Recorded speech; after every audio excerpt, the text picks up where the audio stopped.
Hey! What are you kids still doing at this late hour of the night? Juana asked her children who sat comfortably at the couch. She crossed her arms and waited for an answer. Don't you know it's already late? Taiwo turned to her mother with a pleading look. Mum, please. We're just trying to finish this movie.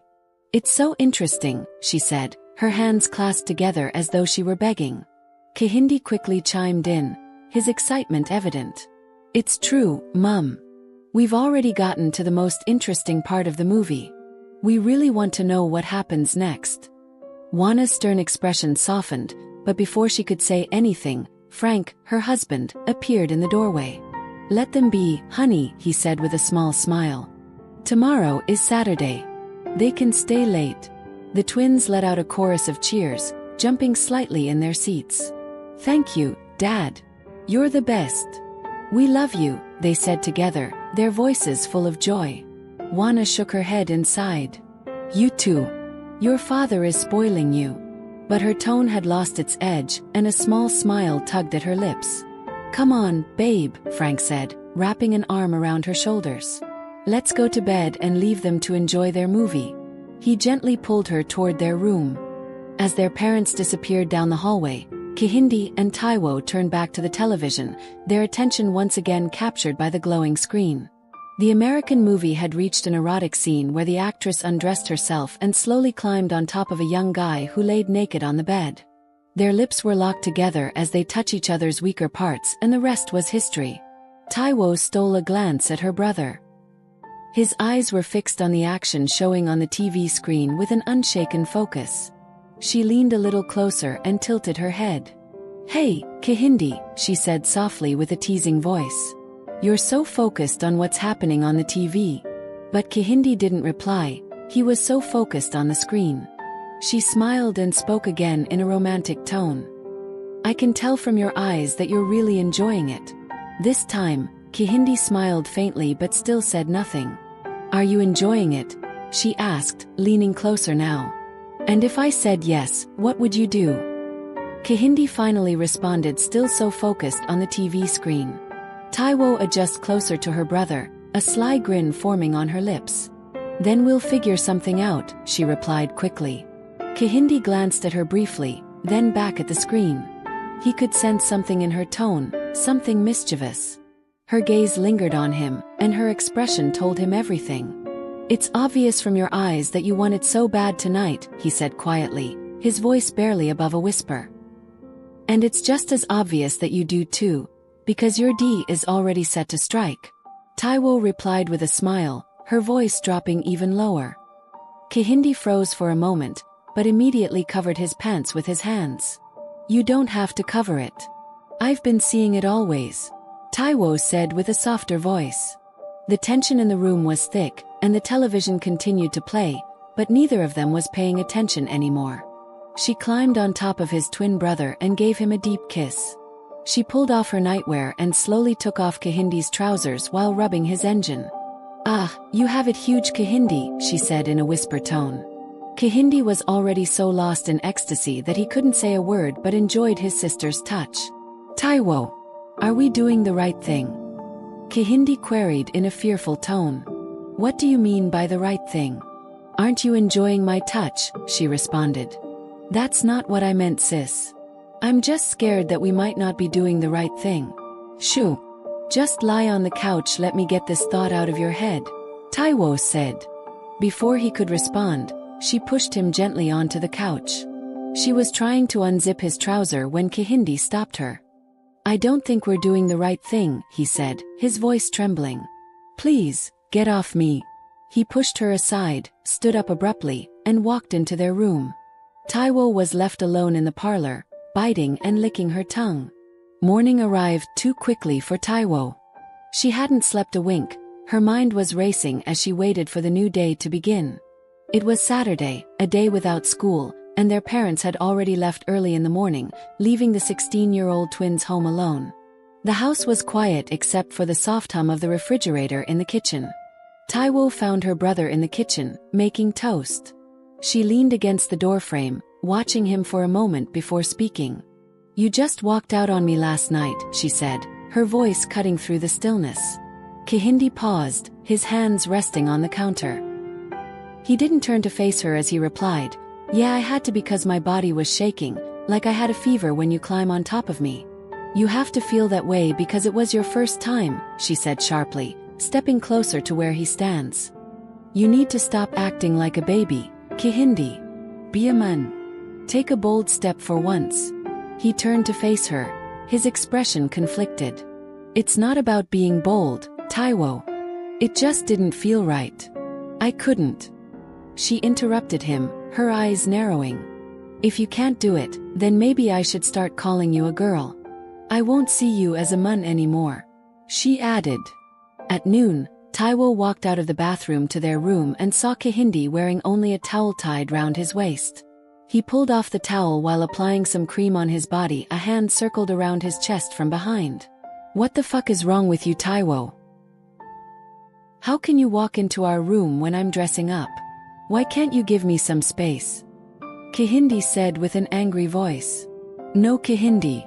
You are my twin brother, your body is mine and mine is yours," she said in a romantic voice while rubbing her hand on his chest. Kehinde can't control himself again, he was already feeling her touch. "Look brother, your D is already hard. Let's do this please, stop proving stubborn," she added. Kehinde let loose of himself while nodding his head like a lizard. Taiwo whispered to his ear that he should allow them do it like the men they watched on the TV yesterday's night. She gently undressed herself and both of them fell on the bed, naked. While they were arguing, a neighbor was eavesdropping on them from the window and decided to go and knock on their door. "Blood of Jesus! What are you twins doing?" The neighbor screamed after seeing Kehinde and Taiwo's naked body touching each other on the bed. "Your parents must hear this." The twins froze, their faces were pale with shock. They went on their knees, pleading with her with their trembling voices. They begged not to report the incident to their parents. But the neighbor's face remained stern. "No, I can't let this slide. This is a deadly act, and your parents need to hear and stop it before it's too late." She then turned to Kehinde. "Why are you having an affair with your twin sister?" Kehinde's hands trembled, his eyes glistening with tears. "It wasn't my fault," he stammered. "She forced herself on me." "What?" "She forced herself on you," she repeated, her voice rising with disbelief. Taiwo stood silent, her head bowed, saying nothing in her defense. "I can't let this go, you need to be punished dearly for this," the neighbor declared. Without another word, she left the house. The moment the door slammed shut, Kehinde turned to his sister, his face a mixture of fear and frustration. "Do you see what you've caused? I told you this won't bring any positive result. Why do you always let little things bother you? See how you're shivering in fear." Taiwo replied with a calm voice. "She's just a nosy neighbor. What makes you think Mum and Dad will believe her if we tell them she's lying against us?" Kehinde shook his head. "You have to stop shivering. Let's plan on what to tell Mum and Dad if our neighbor Dare tells them about this," Taiwo added. By noon, their mother, Juana, returned from work earlier than usual, planning to cook for Sunday. Taiwo joined her in the kitchen, washing vegetables, while Kehinde tried to keep the mood light as he throws some topics at her as they discuss. Their hearts sank when the neighbor arrived. She stepped into the kitchen with an unfriendly expression on her face. "Good afternoon, Juana," she greeted. Juana paused before responding. "Good afternoon. How can I help you?" The neighbor wasted no time. "I don't need anything from you. I'm just here to report something important about your kids." "A report about my kids? What is it about?" "Can you believe that I caught them almost having sex earlier today?" the neighbor stated firmly. Juana froze, she gently stood up from the small kitchen chair she was sitting on. "I don't think I heard you correctly," she said softly. The neighbor repeated herself. Juana stared at her for a long moment before glancing at her children. "Mummy, she's lying," Taiwo quickly interjected. "We were just playing in the room. She knocked on the door and insisted we were having an affair, but it's not true."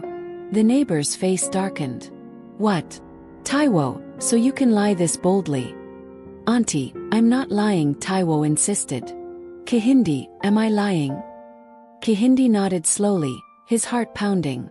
The neighbor turned back to Juana, her voice rising with frustration. These kids are lying, Juana. I'm telling you to discipline them properly. You're spoiling them with all this leniency. Before the neighbor could finish her sentence, a resounding slap echoed through the kitchen. Juana's hand hovered in the air and her face was twisted with anger. Excuse me. Who are you to teach me how to raise my children? Juana snapped. Are you out of your senses? They are twins, they share everything.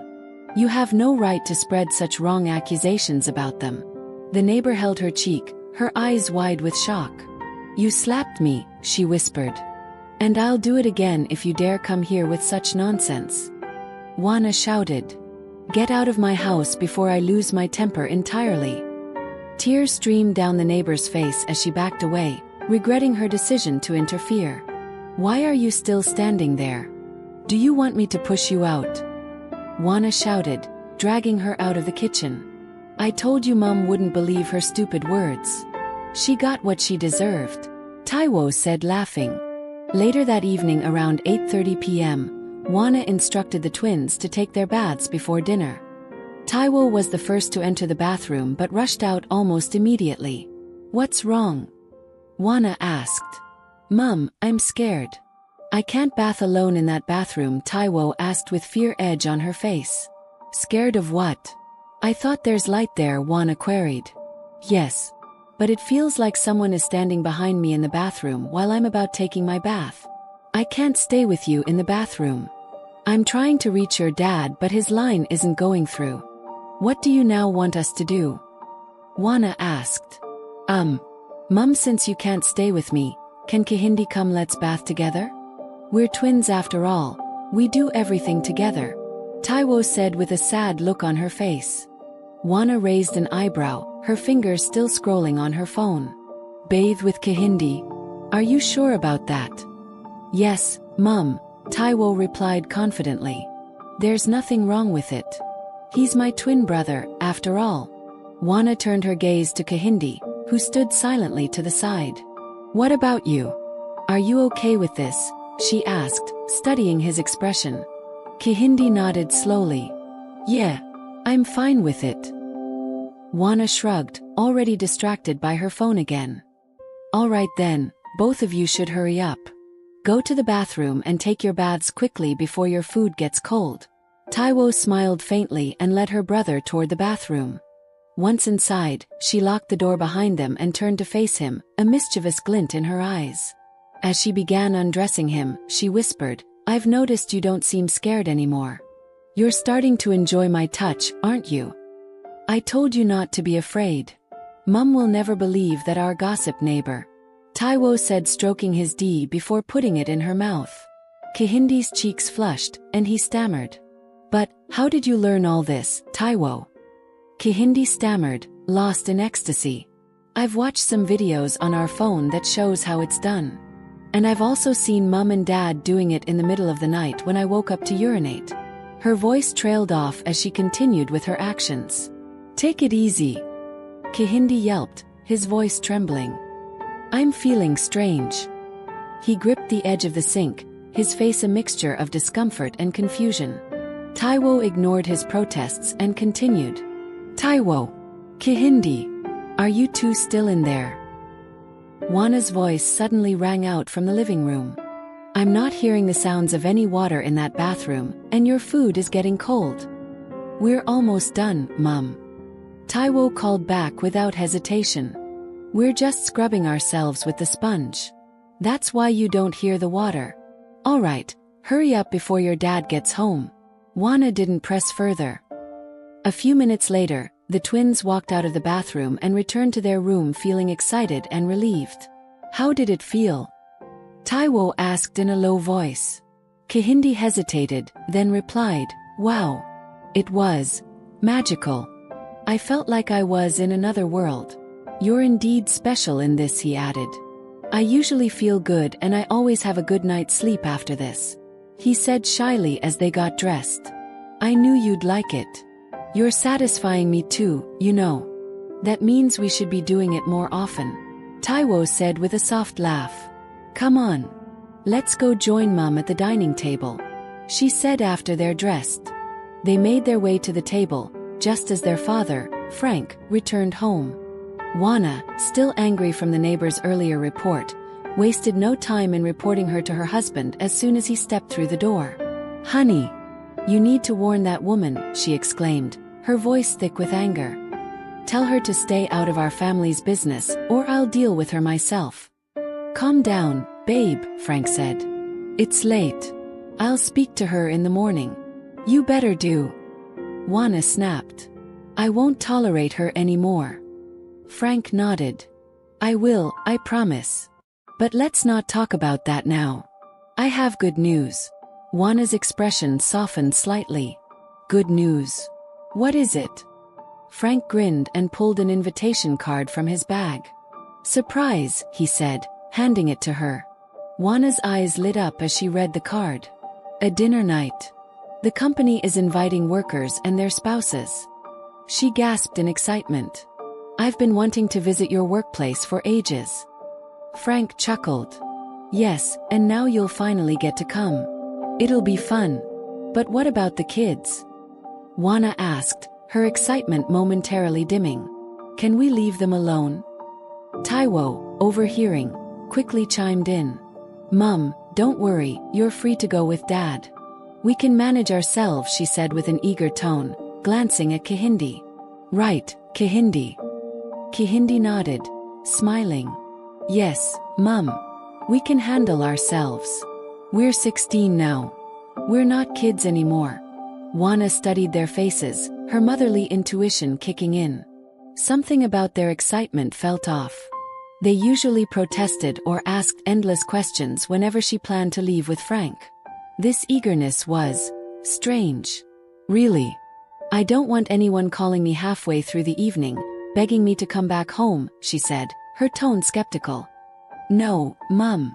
We won't disturb you. Go have fun at the party with Dad," Kehinde said convincingly. "We'll just sit back and watch some movies." Juana squinted slightly, her instincts telling her that something wasn't right. She murmured under her breath, "These kids don't act like this. Something is wrong somewhere." But she chose not to voice her suspicions aloud. Instead, she nodded. "All right then. I'll go with your father. But remember, no misbehavior." Frank had just returned from work and was already enjoying his dinner. Juana's thoughts remained on the twins' odd behavior. Later that night, as she lay in bed, her mind kept circling back to the way they had reacted. "These kids don't usually act this way," she thought. "Could it be that something is wrong? Or are they just growing up?" She sighed, her neighbor's earlier words echoing in her mind. "Are you sure those kids aren't doing something they shouldn't be doing?" "No, no, no," Juana whispered to herself, shaking her head. "My children can't do such a thing. That woman is just trying to cause trouble." She waves off the thought, forcing herself to sleep. Sleep refused to come, and Juana found herself sitting at the edge of the bed, biting her nails. "I need to know for sure," she murmured. "I need to put my mind at ease." She got up quietly and walked to Frank's old work bag. Frank was once a photographer before landing his current job. From the bag, she pulled out a small camera. With careful steps, she tiptoed to the twins' room. Their door was slightly ajar, and the room was dark except for the soft glow of a bedside lamp. Juana slipped inside, mounted the camera on top of their wardrobe, and adjusted it to face their beds. Then, she crept out just as silently, her heart pounding. If there's any truth to what that woman said, this camera will prove it. But I know in my heart my children wouldn't do such a thing, she whispered to herself, biting her fingers nervously. Finally, exhaustion overtook her, and she drifted off to sleep. The next evening, Juana stood in front of the mirror, applying some powder to her face as Taiwo and Kehinde stared at her. "Mum, you look so beautiful," Taiwo said with a smile. "Yeah, more beautiful than Queen Elizabeth of England," Kehinde added, grinning. Juana laughed softly. "Thank you, my darlings." She turned to them, her expression turning serious. "Now, listen to me. Be good while your father and I are out tonight. No trouble, no issues, and no bothering the neighbors. Understand?" "Yes, Mum, Taiwo replied quickly. We'll stay inside the house till you and Dad returns. You won't have to worry about anything. Juana smiled, kissing them both on their cheeks. That's what I like to hear. The twins followed her outside, where Frank was waiting by the car. Juana waved to them one last time before climbing into the passenger seat. The car's engine roared to life, and they drove off into the evening. As soon as the car disappeared from view, Kihindi turned to his sister. What next? He asked, his voice low. Taiwo's lips curled into a sly smile. Stop acting like you don't know, she replied romantically.